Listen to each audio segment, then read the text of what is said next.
I'm singing in the dust, just singing in the dust. What a glorious feeling, no ifs, ands, or buts. I'm laughing at wind so strong up above. Got grit in my teeth, and I'm ready for love. I know what you're thinking, Pastor Jane. You've gone crazy.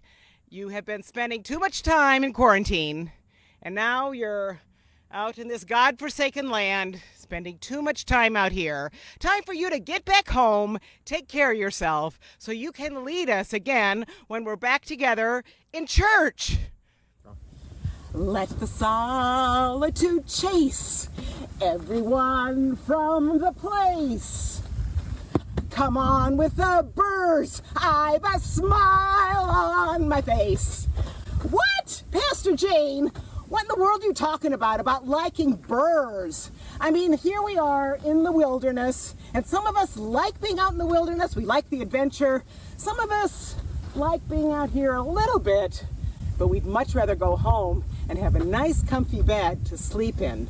But nobody likes burrs.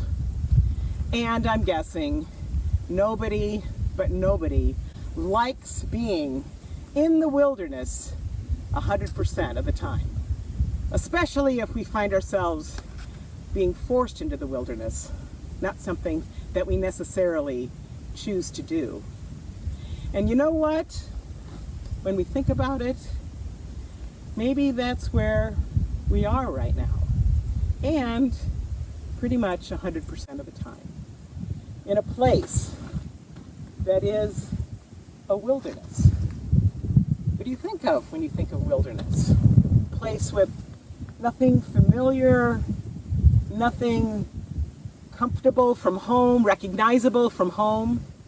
It's a land without roads, without any sense of direction.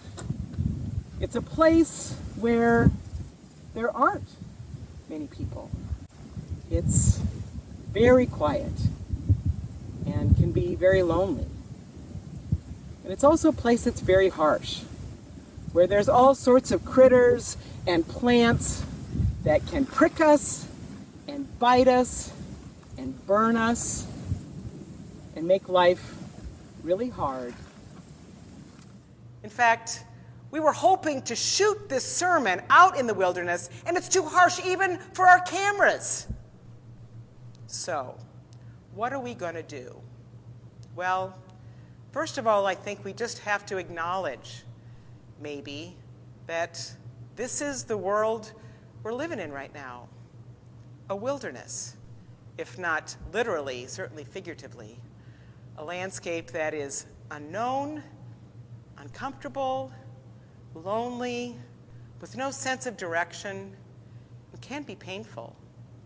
I have a good friend from Chicago, an actress, very perceptive and talented writer, and this is what she recently shared. The question from everyone to everyone is, how are you really doing? The answer changes daily, hourly, minute by minute. It's a gorgeous day. I'm doing great.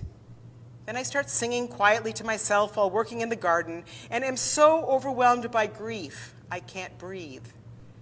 Then I look at the beautiful tree I'm watering and I'm okay again. The truth is, the truth, I think, is exactly that. How am I? I'm taking it moment by moment. In the grand scheme of things, I'm lucky. I have people to ask me, how are you really doing? I have this tree to water. I have this voice to sing this quiet song. And I know to let the grief wash over me, because it is a part of me. We are living in a wilderness. At first, in the middle of March, when everything shut down, we thought it might be for just a couple of weeks. A perfect time to clean out our closets and to catch up on our Netflix viewing and learn the wonders of Zoom. But now it's 4 months into this, and we heard that this might be our lives for a bit of the long haul, maybe a lot of the long haul. We didn't really know what it meant, and now we're starting to feel it. And it's starting to be really hard to accept that we are living, and for the who knows how long future, in the wilderness. But you know the good news? God loves us in the wilderness. That's God's sweet spot. In fact, that's God's favorite place to be with God's people. Out in the middle of a landscape where nothing is familiar, nothing is comfortable, there's no sense of direction, it's lonely, and it can be painful. That is where true love and relationship and transformation happens. That's why the story of the Exodus, the story that we find in the book of Exodus, where the Hebrew slaves leave their slavery, escape from their slavery in Egypt and the empire, and they move into this wilderness where they're wandering around for 40 years on their way to the promised land, and there's all sorts of bickering and confusion and fighting and forgiving and growing. That is the favorite story of the Bible. And that is the story that keeps getting told over and over again. It is the most sacred story that the Israelite people and then the Christians had. That's why in later Christian times, Christian faith was known as the way. It's all about the journey in the wilderness. And as we think about and open ourselves up to embracing this difficult and yet maybe wonderful fact, we have some really wonderful, hopeful words from the prophet Hosea. Hosea was a man who lived about 400 years after Israel became a nation. And Hosea had a wife that he loved so much, a wife who was unfaithful to him, a wife who broke his heart, a wife who made him very angry, and yet he realized despite his anger, he didn't want to do the thing that he was supposed to, which is to have her stoned. He loved her too much. So he found a way to get her away from those things that made her unfaithful. Took her away for a second honeymoon, as it were, out in the wilderness. And amazing things happened.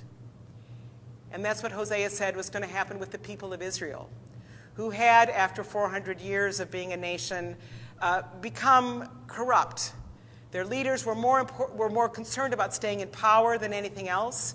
They were forming all sorts of alliances with powers, with other countries that they shouldn't have. They were starting to worship other gods. They were forgetting about caring for their poor and their oppressed and those who were left out. Hosea said, our country is going to be invaded. We're going to be thrown off the land. And you know what? That is the really good news. Just like it was really good news for myself and my unfaithful wife. Hear these words from the Message from Hosea chapter 2, starting at verse 13. God says through Hosea, I'm going to start all over again. I'm taking her back, Israel, into the wilderness where we had our first date, and I'll court her. I'll give her bouquets of roses. I'll turn Heartbreak Valley into acres of hope. She'll respond like she did as a young girl, those days when she was fresh out of Egypt. He's looking back on those wonderful, crazy days where all they had was one another. And all they had was listening and trying again and finding grace. All they had was everything that's absolutely real. Everything that's absolutely needed, always, and especially available in the wilderness. And what happens when we say yes to traveling in that wilderness? What does Hosea say is going to happen with God's people when they go out there? Never again will you address me, my slave master, and I'll wash out your mouth with soap. Get rid of all the dirty false god names. No so much as a whisper of those names again. At the same time, I'll make a peace treaty between you and wild animals and birds and reptiles, and get rid of all weapons of war. Think of it, safe from beasts and bullies. And then I'll marry you for good, forever. I'll marry you true and proper, in love and tenderness. Yes, I'll marry you and neither leave you nor let you go. You'll know me, God, for who I really am. Isn't that a fantastic promise? What can happen as we say yes to being out in the wilderness, say yes to all that that means, to letting ourselves be okay with not knowing where we're going, being okay with not having things familiar, being okay with being in more solitude than we'd like, being okay with being uncomfortable with everything, and even when we're not okay, being okay with the fact that we're not okay. That is the wilderness journey. And that's what we want to explore full on for the next several weeks in our worship, in our preaching, and in our life together throughout the week. We are going to take a wilderness journey, and to do that, we do need to bring a few things.